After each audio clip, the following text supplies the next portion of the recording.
बिपिएफआ एकदम जोबोद स्ट्रं पार्टिलायनो मिनिनो ओंखारले आं बिदि नुबा मा होनदों बिराद स्ट्रं पार्टिनो आरो एकदम माने 15-20 बोसोरा माने एकदम गुबुन पार्टिया माने बिसोरखौ माने सोमावनो हानाय नंला आरो ना भाइब्रेसन खालामनो हानाय नंलानो लाजिबायलै आं मैयानि दिनाव क'क्राझाराव भारतनि गिबि मन्थ्रिया माने जेसेबां माने भाषण होबाय लेक्सार होबाय गासिबो 2020 एकर्डनि गोजा रायजो राजा नोंथांमोन नोंथांमोना सानदों नामा बे तामुलपुराव जे माने मेडिकेल कलेज माने कनस्ट्राक्सन सोलिगासिनो दं बानायगासिनो दं बियो बिपिएफ सरकारा लाबोनाय नामा बियो बिपिएफ पार्टिया बियो जादों 2020 एकर्डनि गेजेरजों मोननाय रायजो राजा नोंथांमोन मानाव गेदेर प्रमद बर' सारासो लाबोनाय बेखौ सारासो बानायनाय सारनि समावसो मोननाय बेखौ लाजिबायलां 15 बोसोर 20 बोसोर माने बिपिएफआ माने बिपिएफखौ रावबो हिलायनो हालानो बेनिफ्राय क'क्राझार टु गेलेफु 69 किल'मिटार माने दा रेलवे माने माबा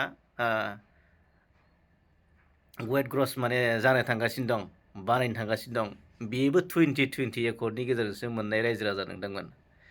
बे मानाव गेदेर प्रमद बर' सारनि गेजेरजोंसो मोननाय बिथांनि जोहैसो मोननाय जाहैबायलै मैया जेसेबां माने भिडिअ कनफारेन्सनि गेजेरजों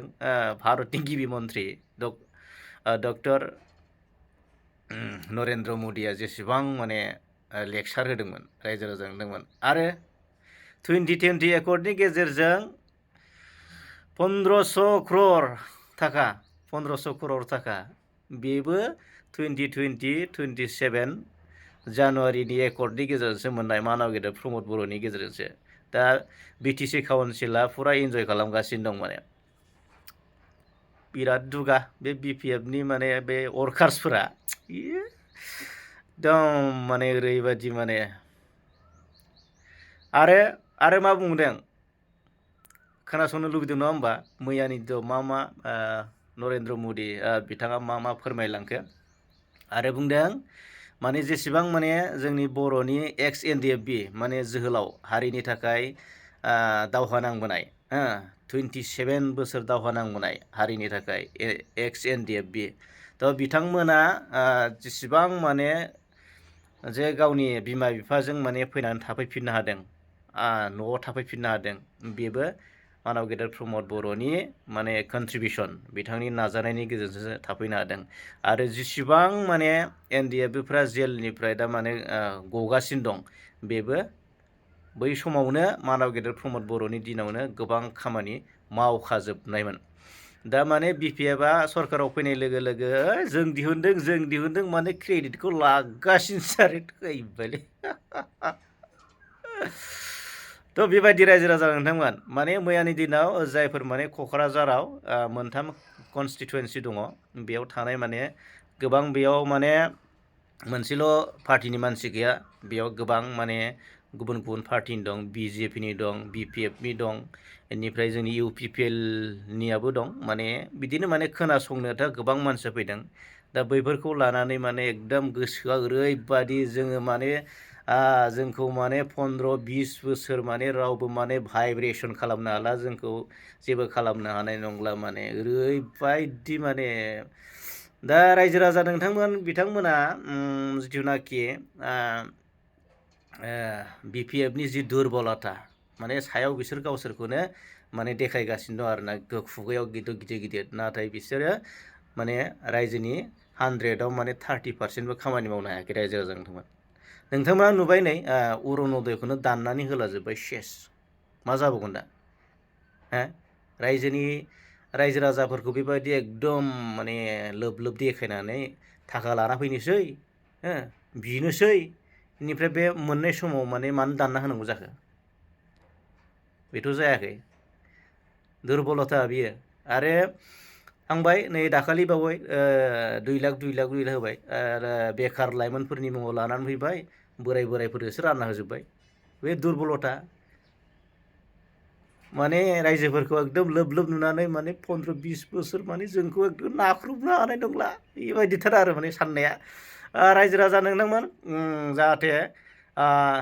मैयानि दिनाव जि नरेन्द्र मदि बिथाङा जि माने लेक्सारनि गेजेरजों भिडिअ कनफारेन्सनि गेजेरजों जि बाथ्रा बुंबाय, बियो 2020 एकर्डनि 27 जानुवारिनि मानाव गेदेर प्रमद बर'नि माने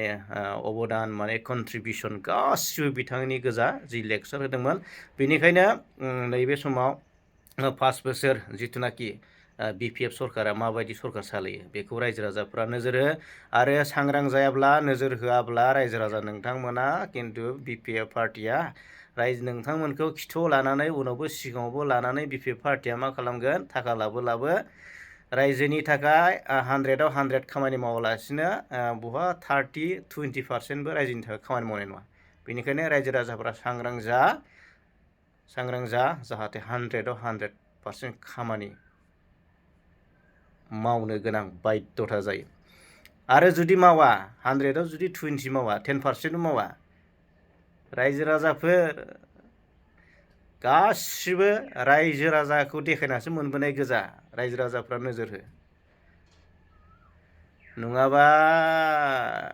जोंनि बर'लेण्डआ जौगानाय नङा। रायजो राजा नोंथांमोन बेबायदिनो गोग्लैसोलांगोन। जुदि बेबायदिनो लिडारफोराल' जुदि लाक्जारि कार, दामि कार बायनानै जुदि सालायबाय थायोब्ला बड'लेण्डआ पुरा गोरिब आरो दुखिया जालांगोन। रायजो राजा नोंथांमोन, जोंनि लामा सामा एकदम मोनसे मोजां जानाय नङा। जोंनाव मेडिकेल कलेज, इन्जिनियारिं कलेज आरो बिदि जों गोदान मोननो हानाय नङा। थ' बेनिखायनो खावलायबाय, सांग्रां जा, जै जाथों, जै बर' हारिनि, जै जाथों, देरहासार जाथों बर' हारिया।